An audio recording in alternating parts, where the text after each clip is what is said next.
శ్రీకాకుళం నుంచి వచ్చిన ఒక క్వశ్చన్, ఒక పాయింట్ ఏంటంటే, మాధురి గారు శ్రీని గారికి మందు పెట్టి ఆయన దాన్ని ఏదో అంటారు, ఆయన వలలో వేసుకుని వశీకరణ వలలో వేసుకుని వలలో బుట్లో పెట్టుకున్నది ఆ టైపు.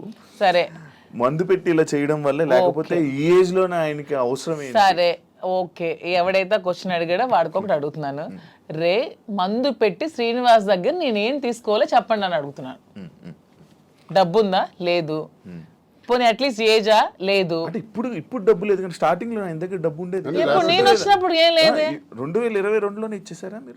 ముందు నుంచి వాళ్ళ ప్రాపర్టీస్ అన్ని ఉన్నాయి. ఏ రోజు కూడా నేను 1 రూపీ కూడా దగ్గర తీసుకోలేదు. తన పేరునే ఉన్నాయి, తర్వాత మిగతా రాసేసారు. రీసెంట్ గా 4 నెలల క్రితం జాఫర్ గారికి ఇంటర్వ్యూ ఇచ్చిన టైంలో కూడా she saying everything false allegations అండి. నాకేం రాసి ఇవ్వలేదు, నాకు అసలు ఏం లేదు, ఆయన ఇలా దూరం ఉండి ఇలాగా ఇల్లు ఇచ్చేసాను, ఈ ఇల్లు ఇచ్చేసాను అని చెప్తున్నారా తప్ప నాకు ఎటువంటి ప్రాపర్టీ ఏమి ఇవ్వలేదు. ఆ ఫ్యాక్టరీ రాసేసిన డాక్యుమెంట్స్ ఉన్నాయి, ఎన్నికలకు ముందే, ఎన్నికలకు 20-25 days ముందే రాసేసాను అన్ని. నా పేరుని ఏదైతే ఉన్నాయో నా పేరున మీరు ఇవి తీయండి, మా ఎఫిడవిట్ వేస్తాం కదా ఎమ్మెల్యేగా పోటీ చేసినప్పుడు, ఎఫిడవిట్ లో ఏ అసెట్స్ ఉన్నాయో మీకు తెలుస్తాయి.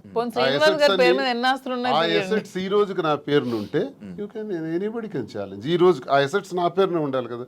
మొన్న నా పేరున ఎఫిడవిట్ లో ఎమ్మెల్యేగా పోటీ చేసినప్పుడు ఉండే అసెట్స్ ఇప్పుడు ఎందుకు లేవు? ఏమైనా అసెట్స్ తన పేరును ఉన్నాయో లేదో ఒకసారి వెరిఫై చేయండి, తెలుస్తుంది. ఎవిడెన్స్ ఉంటుంది కదా ప్రతిదానికి. అదే ఆ కామెంట్ పెట్టినోడికి అడుగుతున్నాను, శ్రీనివాస్ గారిని మందు పెట్టి తీసుకోవడానికి ఏముంది? సరే, మీరు ఇప్పుడు అన్ని ఆస్తులు రాస్తారు కదా, ఇప్పుడు అన్ని ఆస్తులు రాసేసి ఉన్నానని చెప్తున్నారు కదా, మరి ఇప్పుడు అన్ని ఆస్తులు రాసాక నా ఆస్తులు అమ్మి పెట్టి ఉండాల్సిన అవసరం నాకేముంది?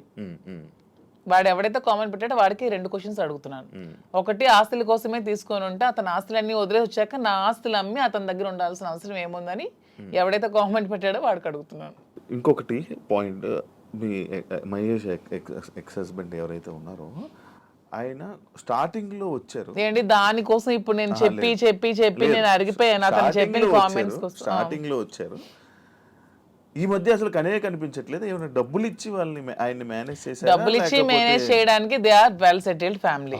వాళ్ళు ఆర్థోడాక్స్ ఫ్యామిలీ, రిచ్, టెక్కలకే రిచ్ వాళ్ళు. వాళ్ళ ఫాదర్ ఎవరు అడిగినా చెప్తారు, వాళ్ళ ఫాదర్ టెక్కల్లోనే రిచెస్ట్ ఫ్యామిలీ. వాళ్ళ ఫాదర్ కి 100 acres ఉండేవి. మనకంత స్థితిలో ఏమీ లేము. ఫస్ట్ లాయర్ శ్రీకాకుళం డిస్ట్రిక్ట్ మొత్తానికి మొదటి లాయర్ అతనే. హైకోర్టు నుంచి జడ్జెస్ కూడా వచ్చి అతనికి సన్మానం చేశారు. అతను ఇప్పుడు ఎక్స్పైర్ అయ్యారు. కానీ రిచెస్ట్ ఫ్యామిలీ వాళ్ళు. తలగాములు ఇప్పటికీ వాళ్ళకి ల్యాండ్ అసెట్స్ అన్నీ ఉన్నాయి.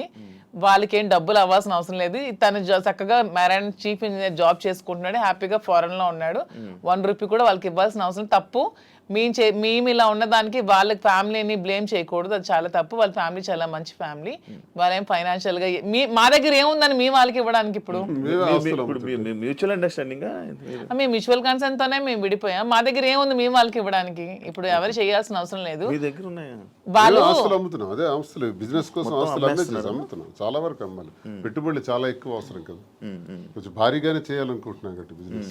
సో అందుకని వాళ్ళని తప్పు పట్టడం అనేది చాలా తప్పు. వాళ్ళని ఎవరైతే కామెంట్ చేస్తారు దేవుడు కూడా క్షమించుడు అలా అంటే, అది చాలా తప్పు. వాళ్ళని ఇందులో లాక్కూడదు. ఇప్పుడు మీరు పూర్తిగా హైదరాబాద్ లో ఉంటారా లేకపోతే ఇక్కడ? శ్రీనివాస్ గారు కంప్లీట్ గా అక్కడే ఉంటారండి. నేను హైదరాబాద్ లో ఉంటే చూసుకుంటాను. శ్రీనివాస్ గారు అవసరం ఇక్కడ ఏదైనా నాకు ఉందనిపించినప్పుడు తను వచ్చి వెళ్తూ ఉంటాను. మీరైతే ఇక్కడే? నేను ఇక్కడే ఉంటాను హైదరాబాద్ లో. బట్ ఇక్కడ చాలా మంది బొటిక్లు ఉన్నాయి, లైక్ మీది కూడా ఒక బొటిక్ లాంటిదే కదా? నాది బొటిక్ కాదండి, కంప్లీట్ స్టోర్. ఇక్కడ చాలా స్టోర్స్ ఉన్నాయి, చాలా బొటిక్స్ ఉన్నాయి. ఇప్పుడు యూత్ కానీ లేకపోతే ఇప్పుడు రీసెంట్ టైమ్స్లో అందరూ బొటిక్స్ వైపు లేకపోతే అటువైపు ఎక్కువ అవగాహన చూపిస్తున్నారు. లైక్ అవి తీసుకుందాం, అవి చేసుకుందాం అనేవి. బట్ మీది ఎందుకు సక్సెస్ అవుతుందని అనుకుంటున్నారు? మీరు అన్ని ఉండగా మీ దగ్గరికి ఎందుకు రావాలి? ఆఫ్ కోర్స్ కరెక్ట్ పాయింట్ అడిగారు. అన్ని ఉండగా నేను సక్సెస్ అవుతానని నమ్మకం నాకుంది. ఎందుకంటే నేను ఫస్ట్ ఆఫ్ ఆల్ నేను ప్రతి ఉమెన్కి కూడా క్వాలిటీ ప్రొడక్ట్ ఇవ్వాలనుకుంటున్నాను. కొన్ని వెరైటీస్ ఉన్నాయి, టస్సెస్, ఆర్గాంజాస్, రాసిల్స్, చాలా వెరైటీస్ ఉంటాయి. కానీ దాంట్లో అందరూ చాలా మంది ప్యూర్ ఇవ్వకుండా డూప్లికేట్స్ ఇస్తున్నారు. ఫస్ట్ ఫీల్ అనేది ఉమెన్ గా కంఫర్ట్ మాకు ఉంటుంది. మీకు నచ్చినా నచ్చకపోయినా ఫస్ట్ కట్టుకునేటప్పుడు శారీ అనేది మా కంఫర్ట్, మాకు నచ్చాలి, మాకు అది తెలియాలి. ఈ ప్యూరిటీ అనేది నాకు తెలియాలి. శారీ ప్యూరిటీ కానీ శారీ కంఫర్ట్ కానీ నాకు తెలియాలి. అదే మేము థీమ్తో ఫస్ట్ నేను ప్యూరిటీ అనేది కస్టమర్కి ఇవ్వాలనుకుంటున్నాను. సో ఈ సోకాల్డ్ ఈ షాప్స్ ఈ బొతిక్స్ లాగా డబ్బుల కోసం మేము వ్యాపారం చేయట్లేదు. మాధురి దగ్గరికి వెళ్తే మాకు ఖచ్చితంగా ఒక మంచి క్వాలిటీ తక్కువ రేట్లో బడ్జెట్లో వస్తుందనే నేను మోటోనే పెట్టుకున్నప్పుడు when compare to other shops నా దగ్గర రేట్ తక్కువ ఉన్నప్పుడు కస్టమర్ అనేవాళ్ళు నా దగ్గరికే వస్తారు. వచ్చినప్పుడు వాళ్ళు వెళ్ళేటప్పుడు హ్యాపీగా వెళ్తారు. సో వెళ్ళేటప్పుడు మళ్ళీ సెకండ్ టైం వస్తారు. నేను కూడా ప్రతి బ్రాండ్స్కి ఏదో హీరోయిన్స్ను సెలబ్రిటీనే పెట్టుకునే వదిలే నా కస్టమర్స్ని నేను బ్రాండ్గా పెట్టుకుంటే వాళ్ళకే తక్కువ రేట్కి ఇస్తే వాళ్ళే నా కస్టమర్స్ నాకు బ్రాండ్ అంబాసిడర్స్ అవుతారు.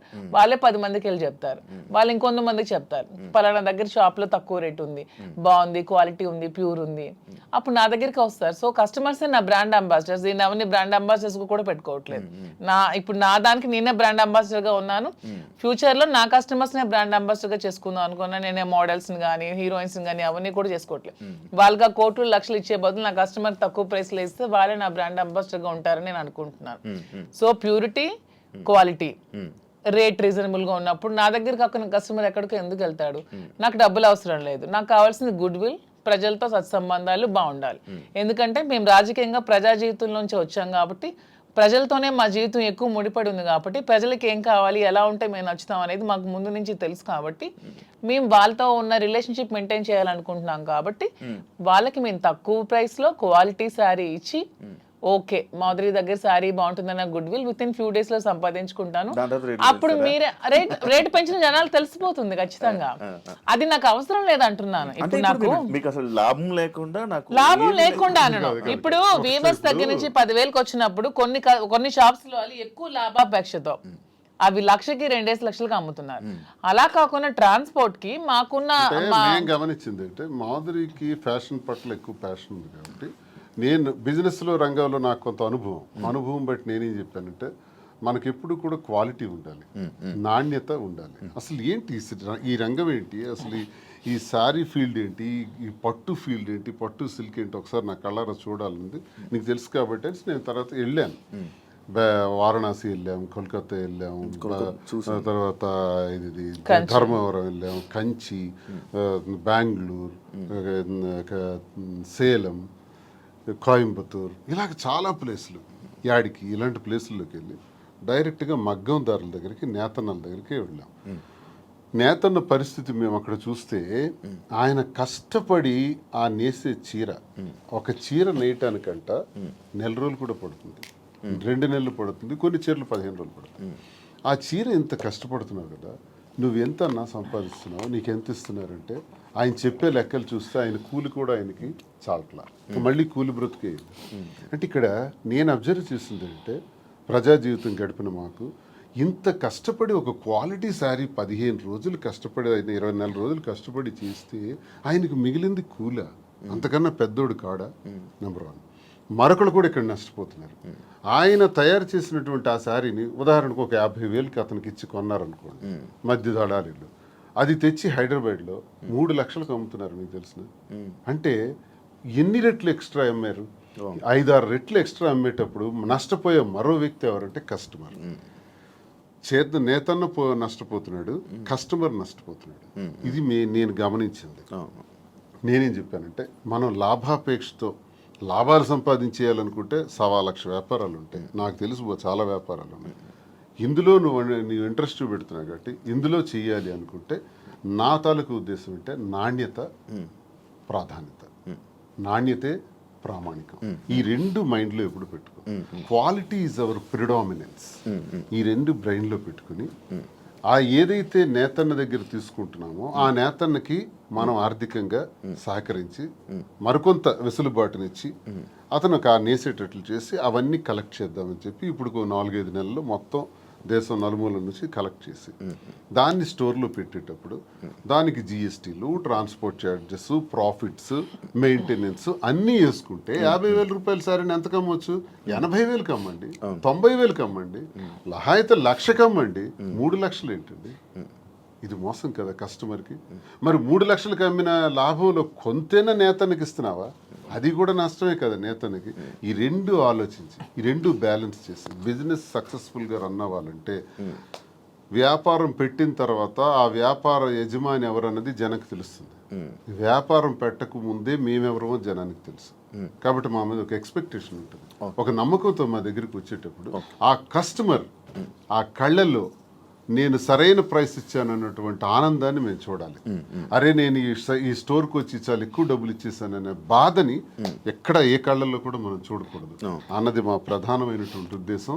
నేతన్న దగ్గర నుంచి కస్టమర్కి మధ్యలో బాధ్యత వహిస్తూ రీజనబుల్ ప్రైస్, సరసమైన ధర ఇవ్వాలన్న దానితో ఇది ప్రారంభించి ఒక 6 బ్రాంచెస్, తర్వాత విజయవాడ, విశాఖపట్నం, రాజమండ్రి, కాకినాడ, బెంగళూరు కూడా అనుకుంటున్నాం. ఇంక జ్యువెలరీ కూడా స్టార్ట్ చేద్దామని ప్లాన్ చేస్తున్నాం. ఒక మంచి ఆలోచనతో దువ్వాడ శ్రీనివాస్ చీరలు అమ్ముతున్నాడా, దువ్వాడ శ్రీనివాస్ ఇలా అయిపోయాడా, అలాగే ఎవరైనా ప్రచారాలు చేసుకుంటే దువ్వాడ శ్రీనివాస్ రాజకీయం వదిలేడు, పదునైనటువంటి భాష వదలడు, తూర్పార పడ్డానికి ఎంత తోడైనా సరే ఆగే ప్రసక్తే లేదు, ప్రశ్నిస్తాడు. దువ్వాడ శ్రీనివాస్ రాజకీయం అనే గ్రౌండ్ ఫీల్డ్ వదిలేడు.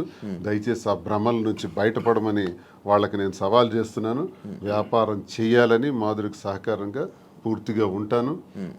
తాను చేసే ఈ పట్టు సిల్క్స్లో ఈ స్టోర్స్ని బాగా డెవలప్ చేసే విధంగా, దాంతోపాటు యాడింగ్ జ్యువెలరీ కూడా, విమెన్కి కావాల్సిన వాటి పైన ఆమెకి జ్యువెలరీలో కూడా బాగా నాలెడ్జ్ ఉంది కాబట్టి అవి కూడా పెట్టి అవి కూడా సరసమైన ధరలకి ఇచ్చే విధంగా మేము చేస్తామే తప్ప లాభాపేక్ష కోసం ఏదో అలా తప్పుడు పద్ధతుల్లో లాభం సంపాదించాలనే ఉద్దేశం కదా. అలా అనుకుంటే చాలా వ్యాపారాలు ఉన్నాయి. మా ఉద్దేశం అందుకే కాంచీపురం ఉకుళ సిల్క్స్ అని కూడా పేరు పెట్టాం.